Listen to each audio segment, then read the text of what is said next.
À Montélimar, dans le sud de la France, les pompiers sont en alerte. Et c'est ici que les nombreux appels au 18 aboutissent, un toutes les 3 minutes en moyenne. Au bout du fil, les spécialistes des urgences répondent aux habitants. Le feu progresse toujours ou pas sur place? C'est juste à côté de la piscine, ça a progressé assez vite. D'accord, ok. Les pompiers sont en route, hein, monsieur, il n'y a pas de souci. Hein. Et il y a des soirs où les pompiers espèrent un miracle, tant la situation est dramatique. Dans une fête de quartier, une femme appelle en panique. Les pompiers, bonsoir. Oui, bonjour, excusez-moi de vous déranger. Nous sommes à la faïla de Limar et il y a un monsieur qui vient de faire un malaise. On aurait besoin de vous. Qu'est-ce qui lui est arrivé à ce monsieur? Eh bien, on ne sait pas du tout. Il était au bord de table, il a voulu se lever, il est tombé et puis on ne sait pas trop ce qu'il a. Il vous parle ou pas? Il est inconscient. Dépêchez-vous, il ne respire plus. Je vous envoie les pompiers, madame. Raphaël, 38 ans, pompier depuis 12 ans et responsable de l'équipe de secours. Un arrêt cardiaque sur Montélimar. Quand le cœur est en arrêt, moins de 5% des victimes survivent. Raphaël est déterminé à tout tenter pour les ramener à la vie. Moins on laisse les victimes sans massage cardiaque, moins de temps il y a, mieux c'est pour elle. Pour limiter les séquelles et optimiser le fait de la sauver.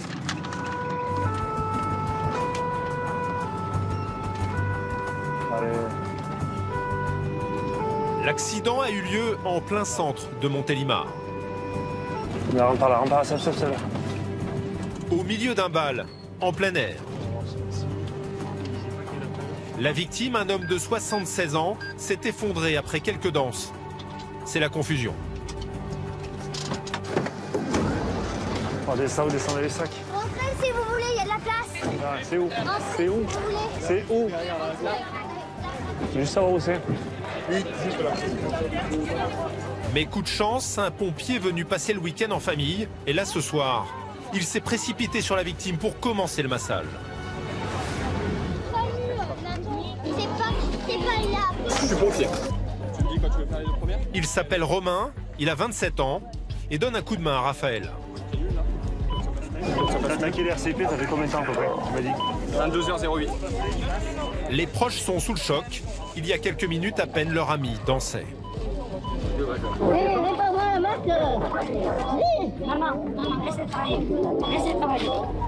Il faut choquer la victime avec un défibrillateur, mais l'affaire est mal engagée. Reculez, s'il vous plaît. Oui, attention. Allez. Reculez encore. appuyez sur le bouton de choc. Reculez. Choc délivré.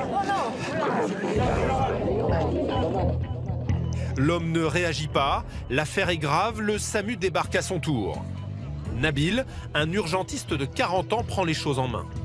Quand on est arrivé, on a mis le DSA, premier choc, là à gauche, on l'a choqué une fois, et là je vais te donner le relais. Les équipes de secours redoublent d'efforts et autour d'eux, l'émotion est palpable. Mais non, mais j'ai l'impression que ça ne sert plus à rien. Est-ce que Pascal, on peut écarter tout le monde? Si on pouvait, s'il vous plaît, c'est pas un spectacle, écartez-vous, ne pas regarder, s'il vous plaît. Mais au bout de 20 minutes, toujours pas de réaction. Les urgentistes espèrent encore un miracle. On recule. Attention. Continue, on masse. Nabil poursuit la réanimation et après une trentaine de minutes d'efforts, il y a un pot, c'est bon, il y a un pot. Oui, il y a un pot. miracle, après 27 minutes de massage, son cœur est reparti. Allez, go, ça roule. Tu suis? La victime est transportée dans l'ambulance sous les applaudissements de la foule.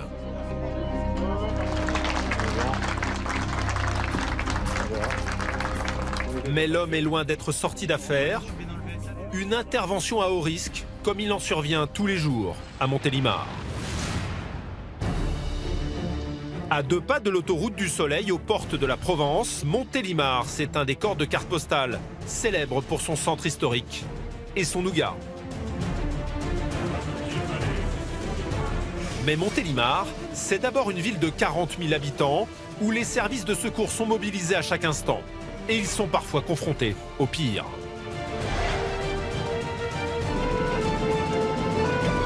Pendant plusieurs semaines, nous avons suivi les services d'urgence de la ville, soldats du feu et SAMU en permanence sur la brèche. Est-ce que tu te rappelles de tout ce qui s'est passé? Non, j'étais en vélo. Ouais. Et on roulait. Et tu te souviens plus? Ici, 140 pompiers qui réalisent une quinzaine d'interventions par jour et il leur faut parfois avoir le cœur bien accroché. Et je vais le faire, bien sûr. Après, les chirurgiens, on verra ce qu'ils font. Ouais. Moi, je peux pas. Juste passer là. Ne vous inquiétez pas. Vous découvrirez notamment Julien, un pompier d'expérience. Dans les situations sous tension, parfois, les esprits s'échauffent. Dis-moi-le, bouillonnant, putain, je le vois pas, putain, ta gueule, c'est pas mon chien. À Montélimar, pas de répit non plus du côté des urgences où plus de 120 personnes défilent chaque jour.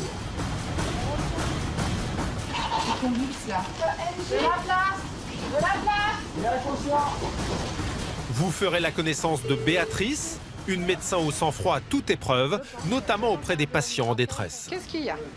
Allez. Ça va aller, on a passé le plus dur. Des interventions que connaît bien Claude, ce pompier au grand cœur. Face à des situations délicates, nous avons partagé ses missions les plus sensibles auprès des enfants. Comment il va le petit? Où c'est que t'as mal, mon grand? Alors, comment ces pros de l'urgence font-ils face? À Montélimar, plongés dans leur quotidien à 100 à l'heure. C'est parti.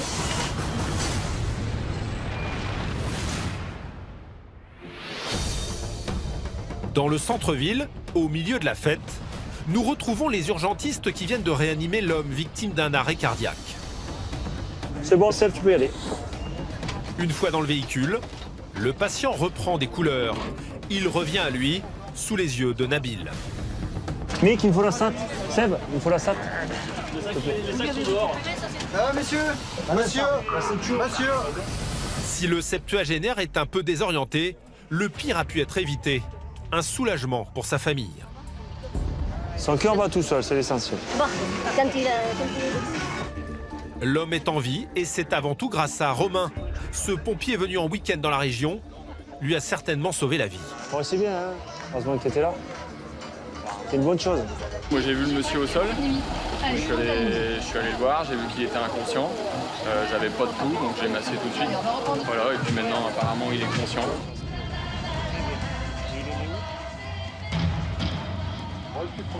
Alors qu'à nouveau, la fête bat son plein, pour ces équipes de secours, c'est un petit miracle. Car en France, une personne décède toutes les 15 minutes d'un arrêt cardiaque. On fait quand même pas mal d'arrêts cardiaques, pas mal de douleurs thoraciques et on récupère pas beaucoup. Mais quand on en récupère un, quand même, c'est gratifiant pour l'équipe. Pour autant, des examens supplémentaires sont nécessaires. Une fois à l'hôpital, les médecins tentent de déterminer les causes de son accident. Une de ses artères pourrait être bouchée.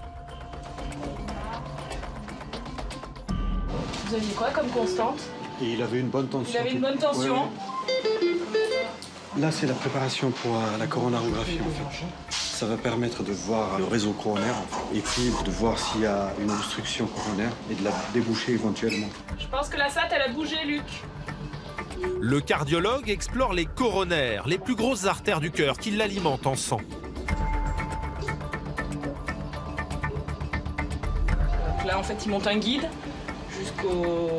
jusque dans la aorte et à l'entrée des artères coronaires avec une petite sonde par laquelle il va injecter un produit de contraste qui va nous permettre de colorier l'artère coronaire.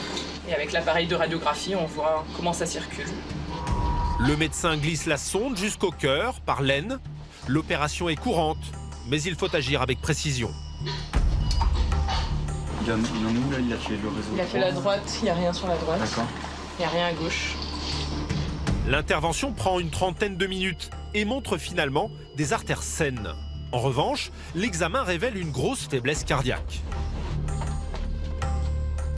On voit que la pointe du cœur, c'est ce qu'on voit vers la fin, en fait, ne se contracte pas bien. Donc il y a ce qu'on appelle une akinésie de la pointe, ça veut dire que ce patient a fait déjà probablement un infarctus silencieux.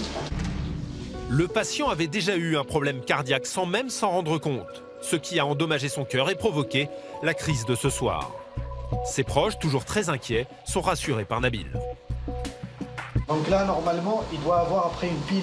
C'est une pile. Oui, c'est une pile pour, si jamais il refait un arrêt cardiaque, cette pile va le choquer.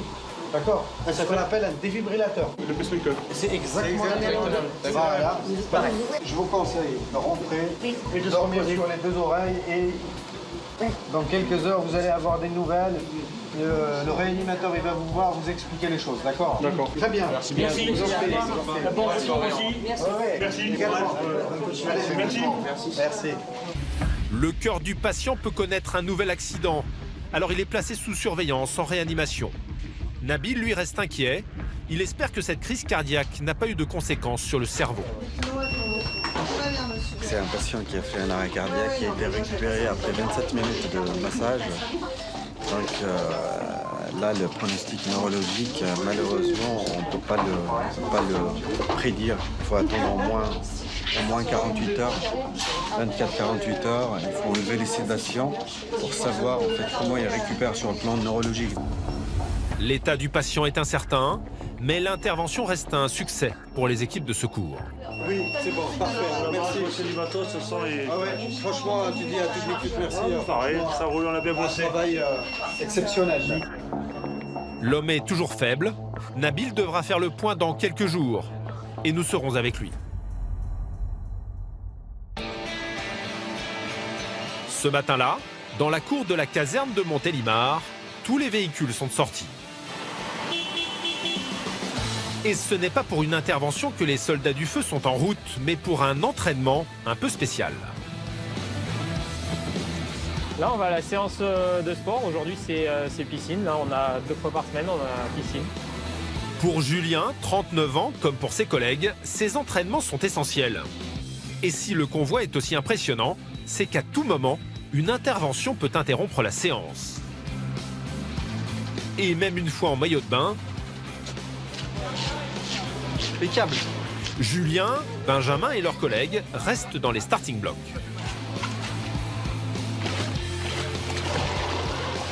Bon, si ça sonne ou si ça bip, les gars, vous répondez. À tout moment, vous pouvez partir en intervention. Oui, tout à fait. C'est pour ça qu'on a toujours quelqu'un qui veille la radio et le bip. Donc voilà, c'est pour rien rater. Il y a toujours qu'on ne perd pas de temps à décaler. S'ils viennent à la piscine, c'est pour s'entraîner à des interventions fréquentes dès que le soleil apparaît, les noyades. Je le récupère au fond de l'eau pour le ramener après en surface. Dans le jargon, on appelle ça un aquastress. Vous vouliez une noyade, c'est ça? Ouais, enfin, suite à un aquastress, quoi.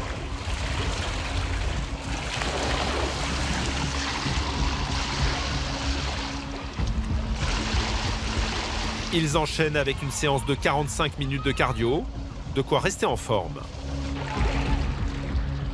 On peut tenir une condition physique acceptable pour pouvoir durer sur les interventions et pas se fatiguer trop vite. Pas se blesser aussi. Mais ce genre de sortie, c'est surtout l'occasion de relâcher la pression. C'est pas mal, mais mon quel gainage en tout. Moi aussi. Toi, t'as le droit de faire une bombe. Seulement l'amusement est de courte durée. Car une alerte vient de tomber. J'y vais, j'étais conducteur. Moi, je vais me changer, je verrai.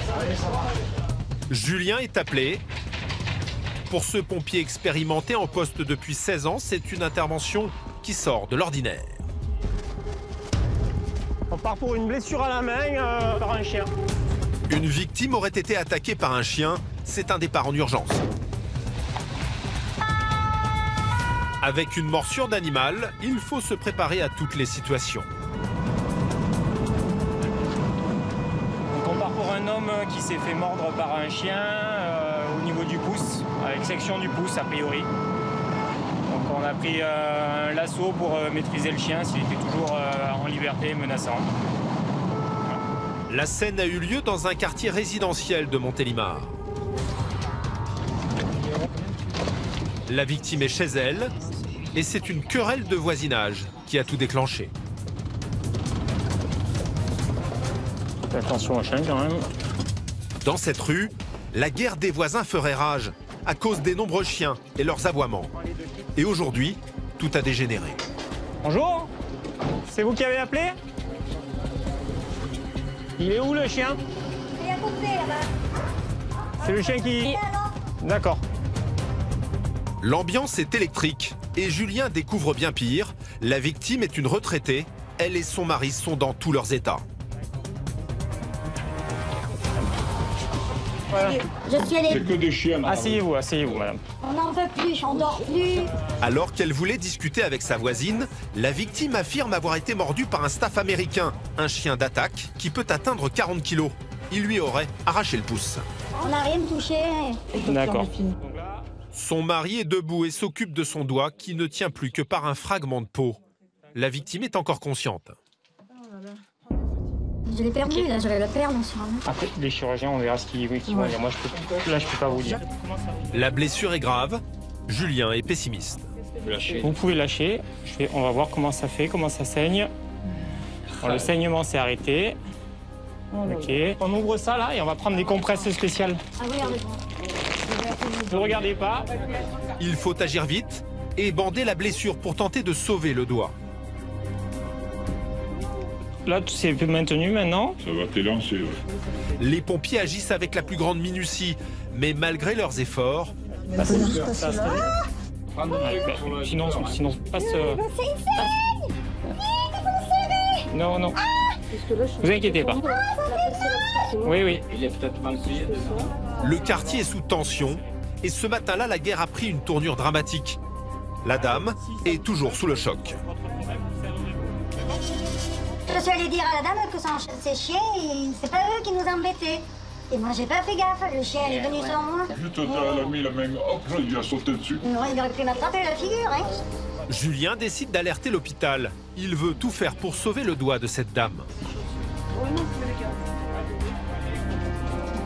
On a pris une photo, là on l'envoie directement via le SAMU au chirurgien pour qu'il prépare le bloc opératoire pour intervenir le plus rapidement possible.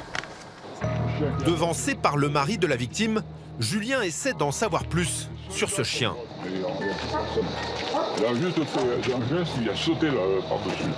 Sa propriétaire arrive et elle est bien décidée à défendre son animal. Non, monsieur, elle a passé sa main par-dessus le portail. Arrêtez, mon chien, il peut pas sauter là. Elle a mis Non, il n'est pas dangereux, mon chien.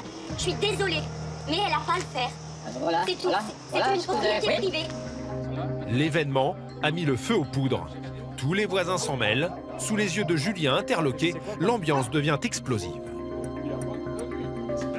Il y a des chiens qui aboient dans la nuit, il y a des chiens qui aboient. C'est tout. Pourquoi t'as vu le mien? Est-ce que t'as vu le mien à partir de minuit? Est-ce que t'as vu mon chien dehors à partir de minuit? Dis-moi-le, oui ou non? Je le vois pas, je vois pas. Ta gueule, c'était pas mon chien. On va faire sortir les voisins. 10h du soir, qu'est-ce que c'est débile? Julien éloigne finalement le mari de la victime. La gendarmerie va se déplacer, vous leur expliquerez. Où est mon mari? Juste là. Pour Julien, l'urgence est ailleurs. Transporter au plus vite la victime à l'hôpital. Oh là là. Du coup, on y va, monsieur? Ouais, allez-y, voilà. Les pompiers qui arrivent souvent en premier sur les lieux se retrouvent alors au cœur des problèmes quotidiens de la population. On ne s'occupe pas après des querelles de voisinage. Nous, il faut qu'on aille assez rapidement à l'hôpital pour qu'elle puisse avoir le plus de chances de récupérer son pouce. Par chance, Julien a pu calmer le jeu. La tension est retombée et aucune plainte ne sera déposée. Selon la loi, toute morsure de chien doit être déclarée à la mairie par son propriétaire. Morsure par un chien au niveau du pouce. La victime est transportée dans un service spécialisé en chirurgie de la main. Après une opération et plus de 2 mois de convalescence, elle retrouvera miraculeusement l'usage de son pouce. Un exploit rendu possible grâce à la rapidité des pompiers. À l'hôpital de Montélimar, nous retrouvons Nabil. Ça va? Ça va bien? Ça va, merci. Avec son tempérament toujours très calme, cet urgentiste